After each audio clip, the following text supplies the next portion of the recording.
Hey guys, Lyra Linx here, back with another video.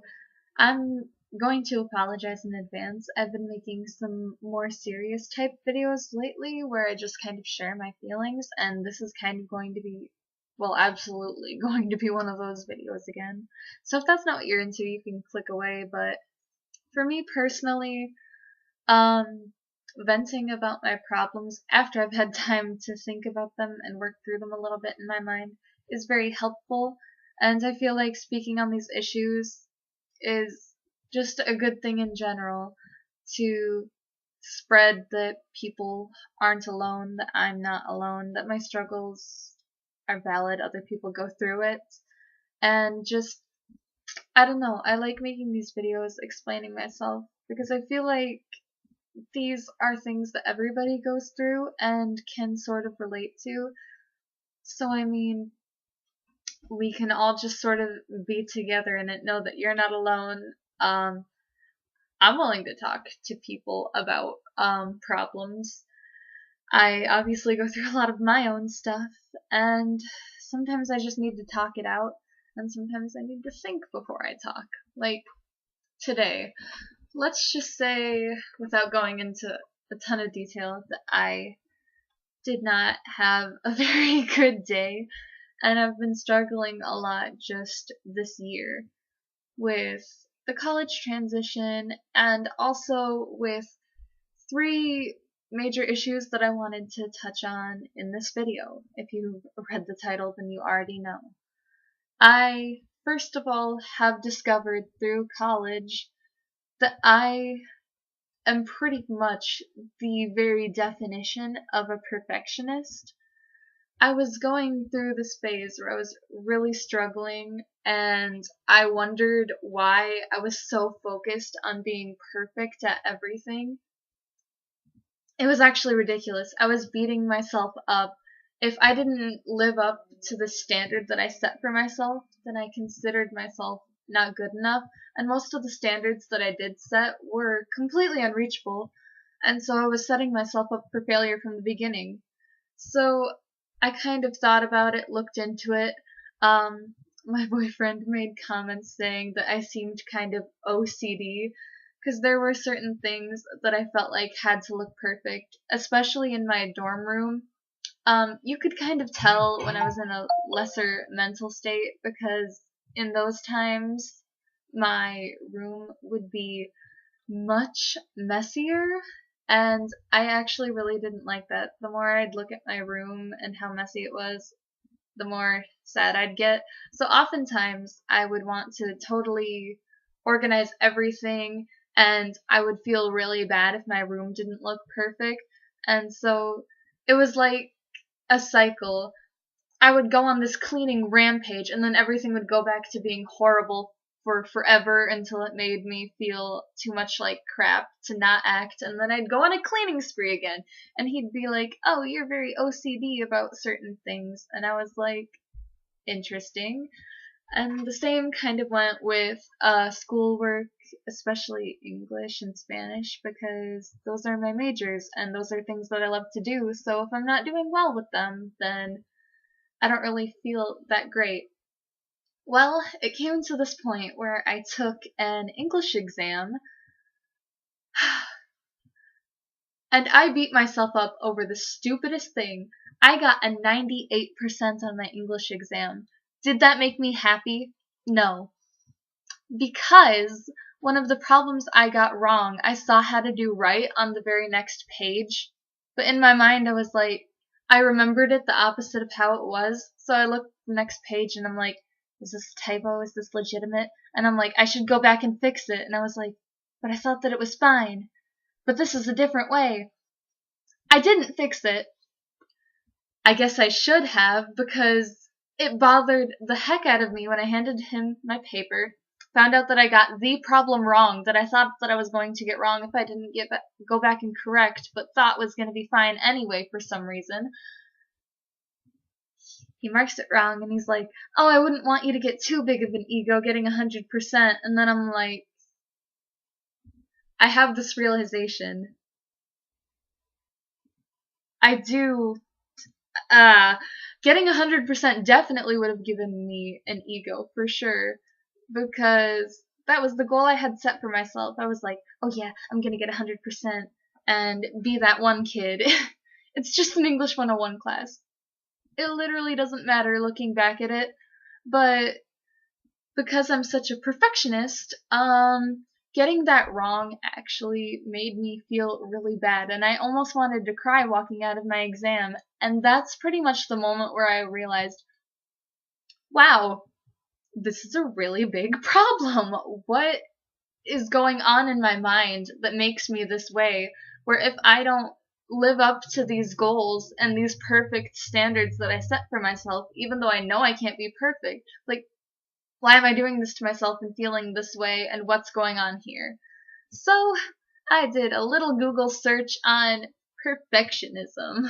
Now, of course, people say not to do things like Google your symptoms or other stuff like that, but I thought that I'd look into it because I was already pretty sure that I fell into like a perfectionistic category, and I kind of typed in like what's up with the mindset of a perfectionist, or like what makes them want to do these things, and it described people who just create these unachievable standards for themselves and often get hurt because they're unachievable and they try so hard to achieve them, and then they start feeling really bad about themselves and they're just like not very confident people.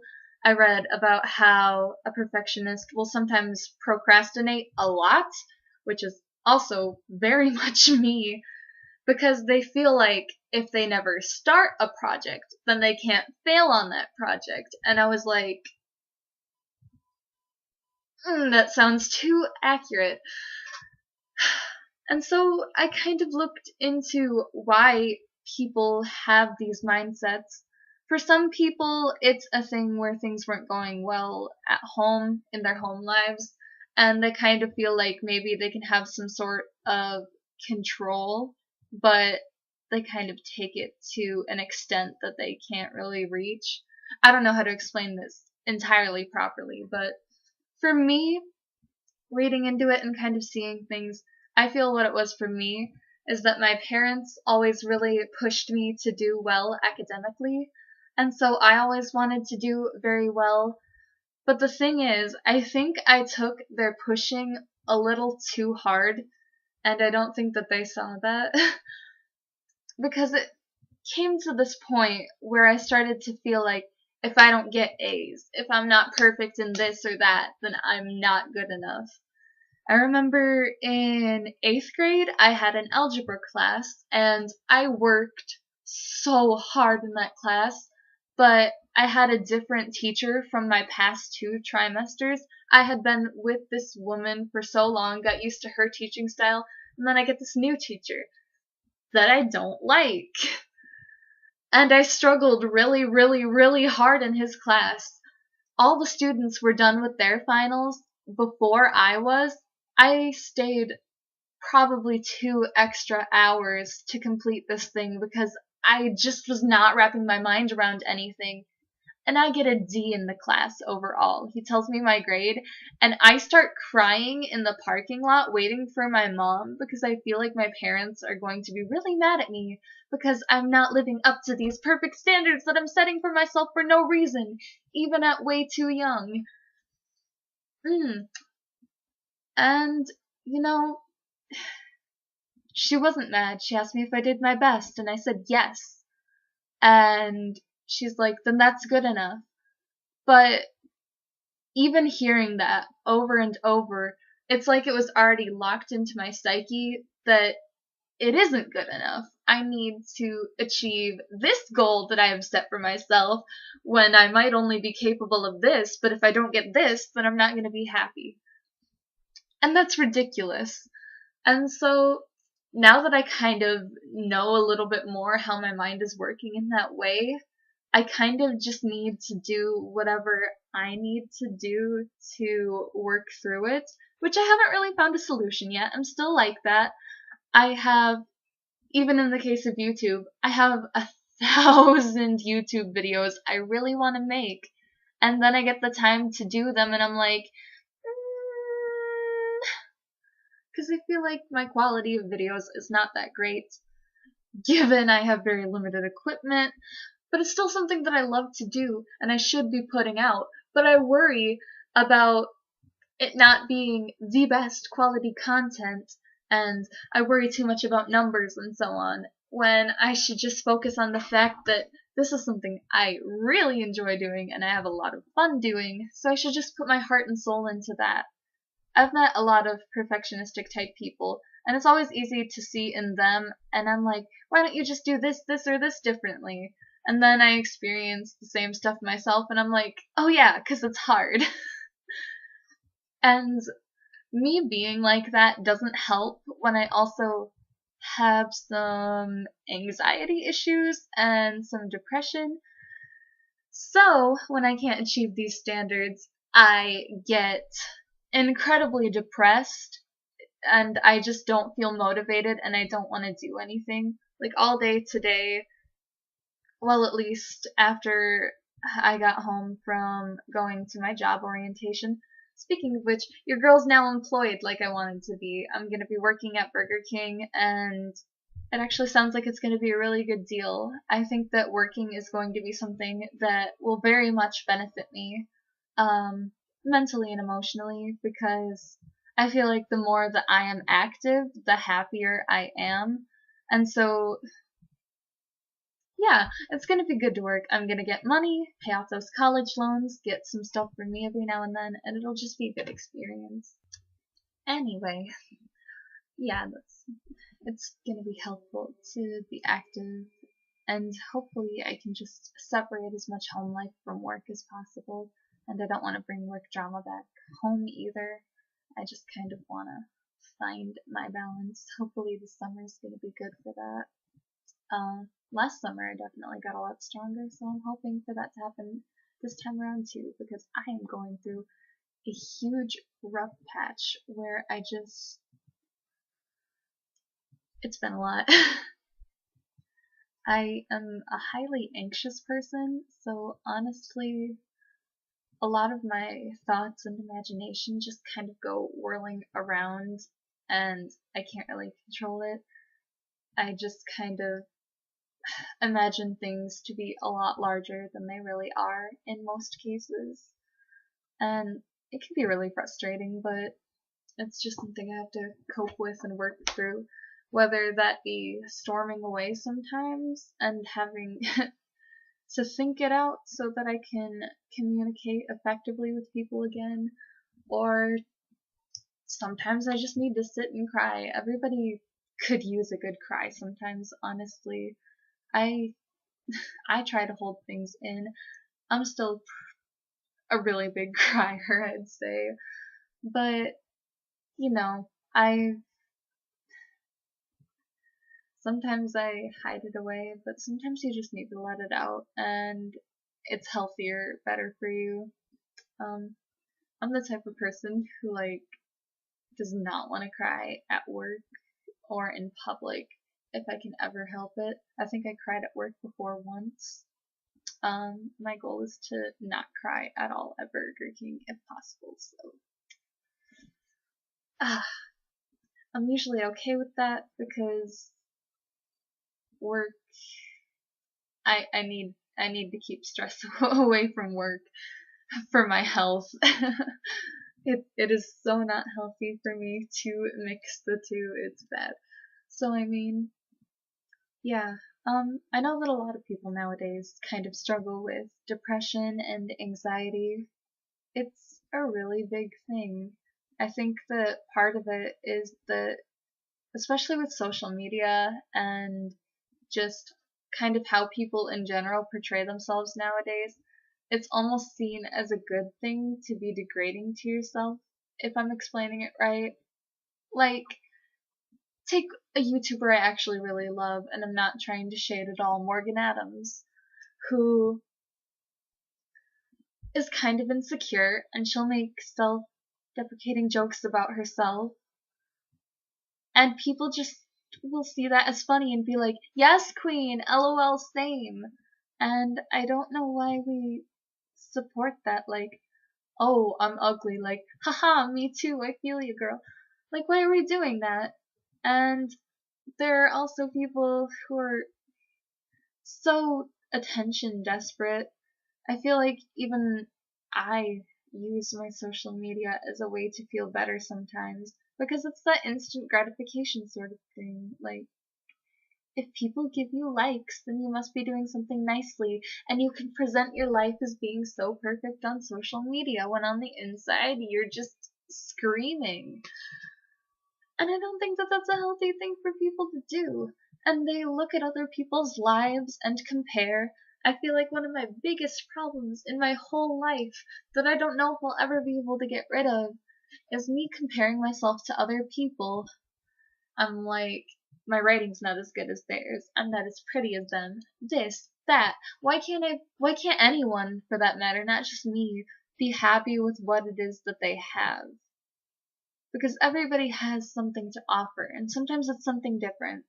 And even if you're not as good, that's everything is so opinion based. You might think that your writing is the worst in the world, and to somebody, it's their favorite thing to read. Or you're like, my art's not as good as this person's. But that doesn't mean that people don't enjoy it or that other people don't think that it is the greatest. And there's always going to be someone better than you anyway, so what is the point in worrying about that? Newsflash, there are people that you're better than too, but just, I hate egotistical people who are way too into themselves, but I also hate that people are so down on themselves. Why can't you be happy with your accomplishments while also praising people for theirs? I always am down on myself because I'm like, you're comparing again, and you're not going to be able to live up to those other standards. It's like another perfectionistic thing. I have a lot of interests. There are so many things I love: drawing, writing, voice acting, singing, like all this stuff. But then I'll start to compare to other people, and I'll feel like crap. And because of this perfectionistic attitude of mine, coupled with all this anxiety that I have to do well and all of this, it just creates this storm where I want to try to be perfect at everything I do, which is definitely impossible, and I should just enjoy the progress that I've made. Looking back, like when I look at a piece of art and I'm like, wow, this isn't good enough, instead of just hating on myself like that, why not look back at an old piece of art from years ago that looks like total trash now in comparison and be like, you know, I've gotten a lot better. I feel like something I need to do more that I'll probably still admittedly struggle with, but should try, is instead of just immediately hating on things about myself, like, great, you had like 5 anxiety attacks this week, what's wrong with you? Be like, hey, you're getting through things a little bit better than before, chin up. Like, it all sounds so weird trying to explain it. I don't even know the right words, which is also frustrating because words are something I'm supposed to be good at, but I don't know. We should all just be a little bit more lighthearted about ourselves. I think that there's something good in every person. I I honestly, because I see so much good in other people even when they might not think it's there, I get myself hurt a lot.